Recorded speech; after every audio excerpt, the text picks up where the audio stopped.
स्वयंभू स्तोत्र में आज श्री अरिष्टनेमि जिनेंद्र भगवान के स्तवन को प्रारंभ करते हैं, जहाँ अरनाथ भगवान के स्तवन में 20 काव्य थे। इसी प्रकार से नेमिनाथ भगवान के स्तवन में भी 10 श्लोक में स्तुति की गई है।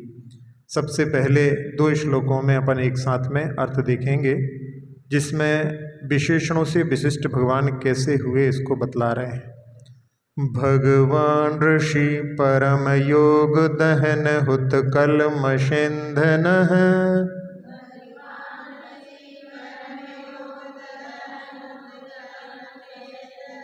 ज्ञान विपुल किरणै सकलम प्रतिबुद्ध बुद्ध कमलायते क्षण।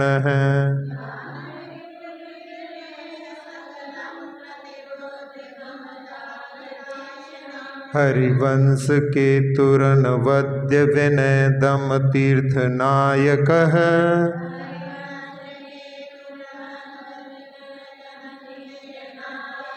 शील जलधि रभवो विभवस्त्वमरिष्ट नेमि जिन कुंज रोजर।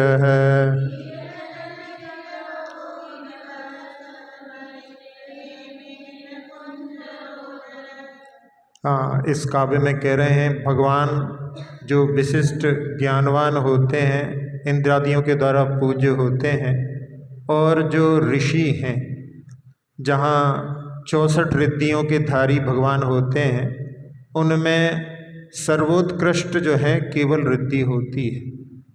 सर्वप्रथम इसी का नाम आता है जानमो जिणाणम, जिसमें पहली जो रिद्धि यानी केवल ज्ञान रिद्धि है। लेकिन लोगों के मन में कि चमत्कार, जिसमें कि आकाश में गमन हो, कोई छोटा बड़ा हो, कोई गायब हो जाए, लेकिन वास्तव में तो रिद्धि अतिशय जो विशेष उत्कृष्ट को दिखलाती है, उसमें केवल ज्ञान से बढ़कर कुछ नहीं है, जिसके माध्यम से लोकालोक सब कुछ जिनके ज्ञान में झलकता है। तो ऐसे भगवान जो हैं ऋषि हैं, परम रिद्धि से संपन्न हैं, और जिन्होंने परम योग दहन हुत कलमशेंदनः, जिन्होंने उत्कृष्ट शुक्ल ध्यान रूपी अग्नि से अपने कर्म रूपी ईंधन को होम दिया है। जहाँ जब अपना जो ज्ञानोपयोग अपने ही ज्ञान स्वरूप को जानने में लग जाता है, वही परम योग होता है। जहाँ अपन अपने ज्ञान शक्ति के माध्यम से बाहर के पदार्थों को जानते हैं, लेकिन अपनी वो शक्ति के बारे में कभी विचार नहीं करते, तो जो महर्षि होते हैं, योगी होते हैं, वो अपनी ज्ञान शक्ति को जो है अपने उपयोग के माध्यम से देखते हैं, और उस परम योग में लीनता को प्राप्त करके उन्होंने अपने सारे कर्मों को नष्ट कर दिया। और जब कर्मों का नाश किया तो उन्होंने केवल ज्ञान को प्राप्त किया, और उस समय कह रहे हैं कि उनके बुद्ध कमलायते क्षणा, सब कुछ जानने के बाद में उनके नेत्र कमल के समान खिले हुए थे। उनके जो नेत्र होते हैं, जो अनंत बली होते हैं, उनके नेत्र अनिमेष होते हैं, झपकते नहीं हैं, और वो खिले हुए कमल के समान बड़े बड़े नेत्रों के धारी हैं। हरिवंश केतु, जो हरिवंश में प्रधान है। केतु का अर्थ ध्वजा होता है। जैसे ध्वजा आगे और ऊपर चलती है, ऐसे ही वो अपने वंश में श्रेष्ठ हैं, सबसे आगे और ऊपर चलने वाले हैं। अनवद्य विनय दम तीर्थ नायका, जो निर्दोष विनय और इंद्रिय दमन के प्रतिपादक शास्त्र के प्रवर्तक हैं। स्वयं उन्होंने जो मुक्ति का मार्ग है उस पर चल करके जो आत्मकल्याण के उपाय में लीन रहे, और वही उन्होंने उपदेश दिया। शील जलधि, जो शील के समुद्र हैं, जो बाल यति हैं, ऐसे भगवान अजरह, जो कि वृद्धावस्था से रहित हैं। अरिष्टनेमि, इनका नाम अरिष्टनेमि जो आता है, और उसमें जिन कुंजर, कुंजर शब्द भी श्रेष्ठ के लिए, तो जो जिनेंद्र हैं, जिनमें सर्वश्रेष्ठ हैं।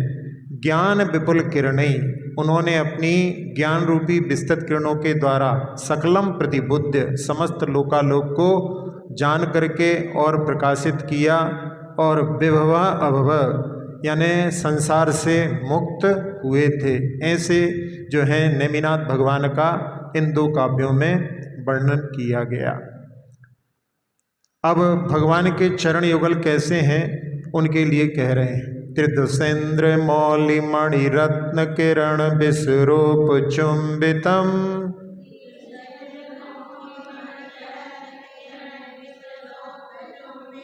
पादयुगलममलं भवतो विकसत्कुशेशैदलारुणोदरम्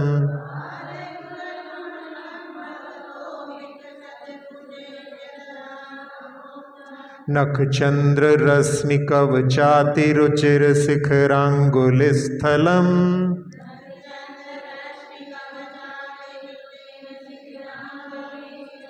स्वार्थनियतमनसः सुधियः प्रणमन्ति मन्त्रमुखरा महर्षयः।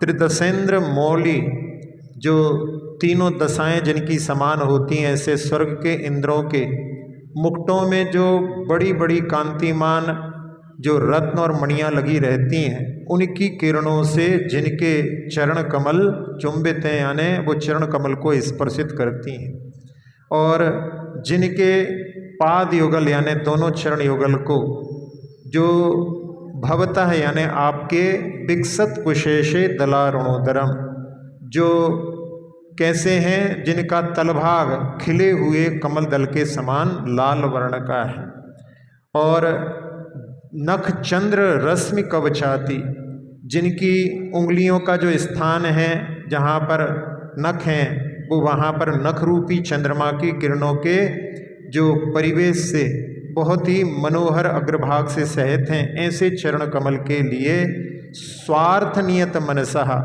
जो मोक्ष रूप स्वार्थ है जिनके मन में, ऐसे जो सुधिया यानी उत्तम बुद्धि के धारक हैं, ऐसे प्रणमंती मंत्र मुखरा महर्षिया, उनके चरणों में वो गणधर आदि देव नमस्कार करते हैं मंत्र मुखर होकर के।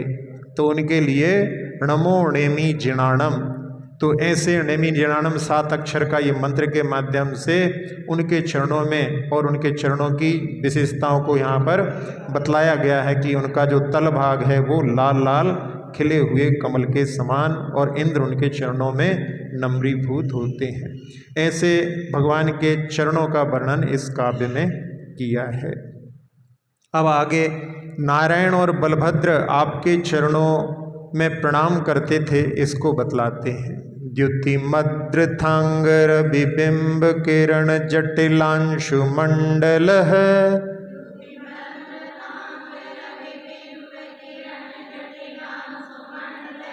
नील जलद जल राशि बपुः सह बंधुभिर गरुड़ केतुरीश्वर।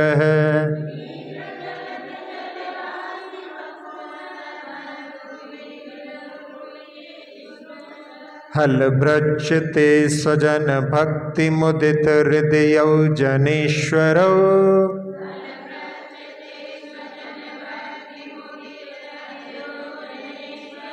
धर्म विनय रसिकौ सुत राम चरणार विंद युगलम प्रणेमतुः।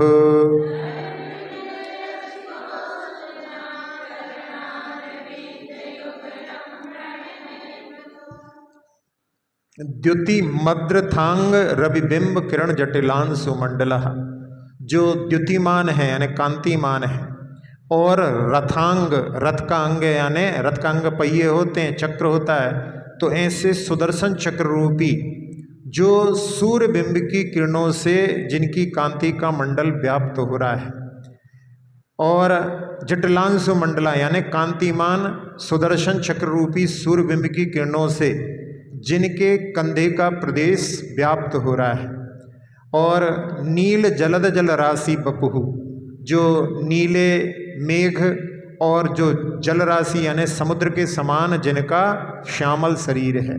भगवान का रंग भी जो है, और यहाँ पर जो वर्णन किया जा रहा है वो कृष्ण का किया जा रहा है, जो ईश्वर हैं। ईश्वर का अर्थ है ऐश्वर्य से युक्त हैं, तो त्रिखंडाधिपति होते हैं नारायण, तो वो 3 खंड के स्वामी हैं।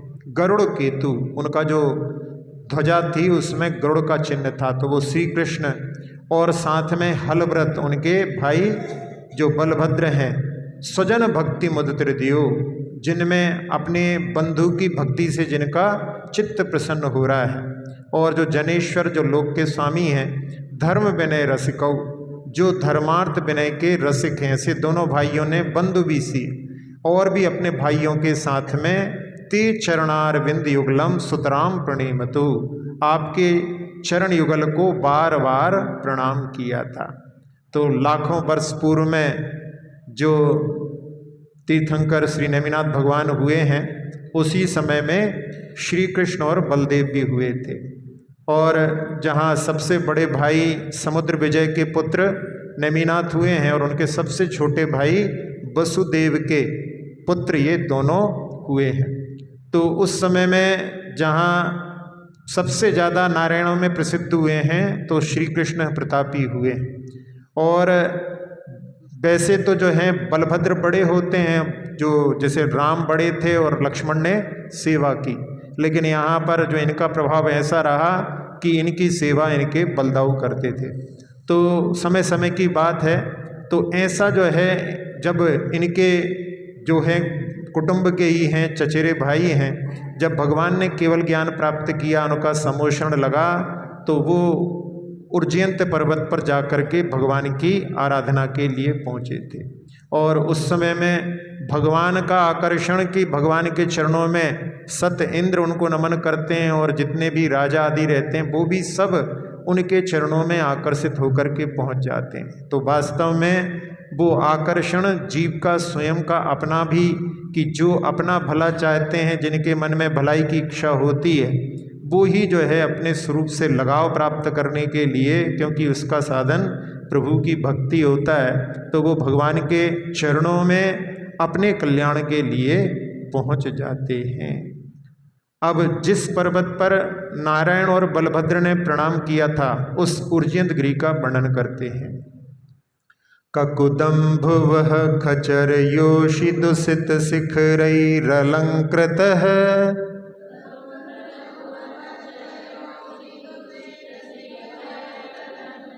मेघपटल परिबीतटस्तौ लक्षणानि लिखितानि वज्रिणा,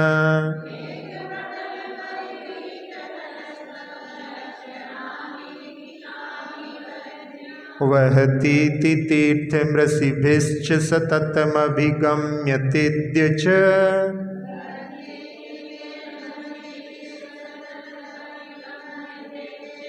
प्रीतिवितत हृदयै परितो भृशमूर्जयन्तीति विश्रुतोचलः।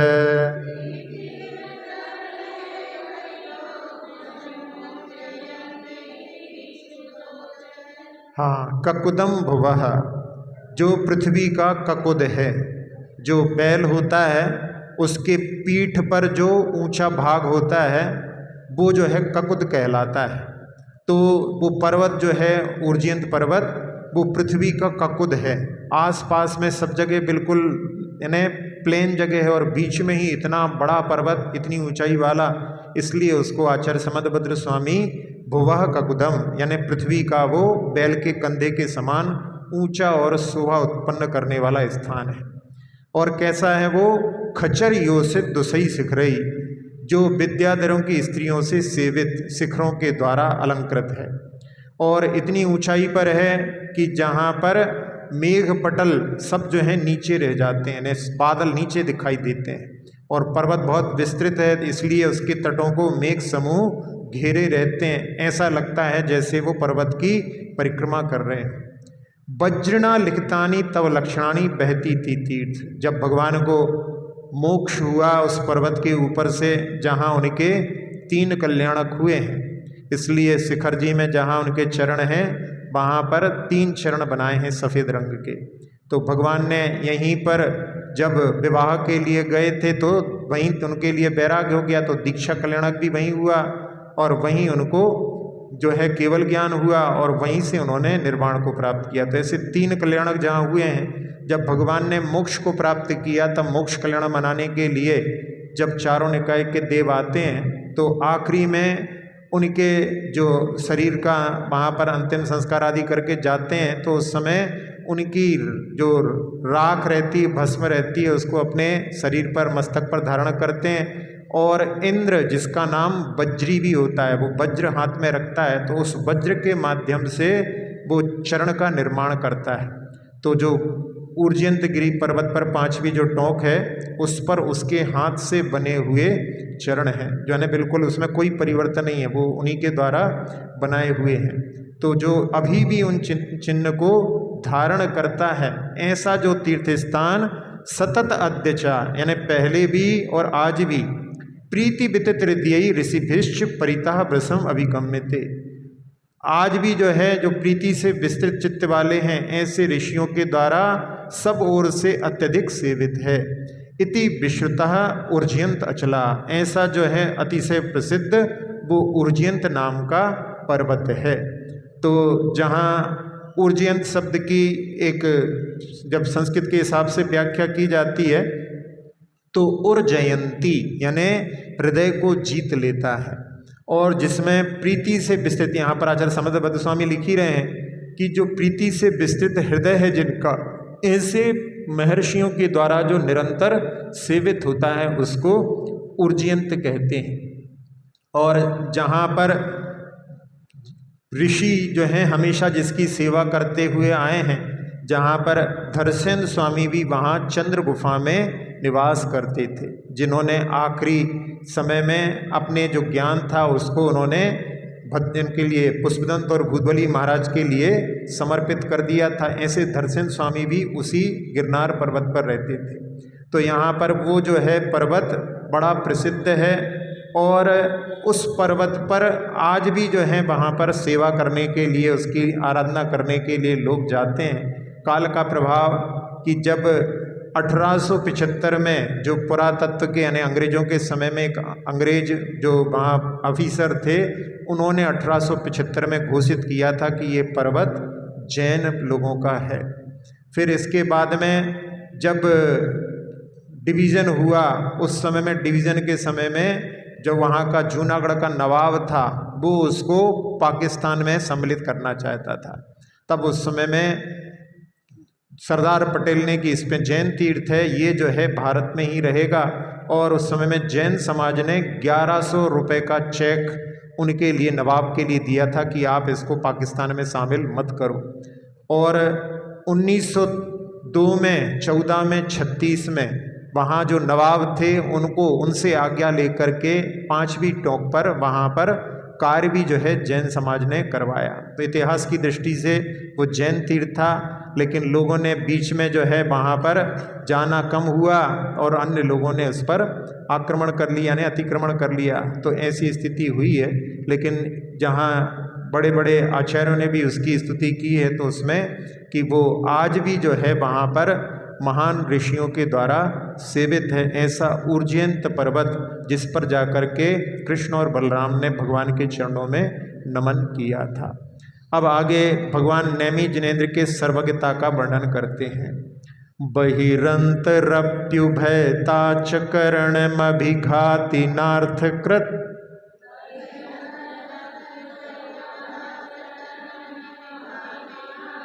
नाथ युग पद खिलंच सदा त्वमिदंतलामलक वद्विवेदित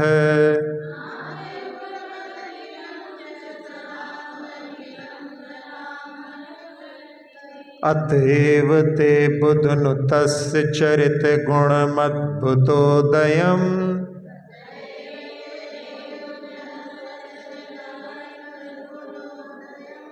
न्याय विहितमवधार्जने त्वयि सुप्रसन्न मनसा स्थिता वयम्।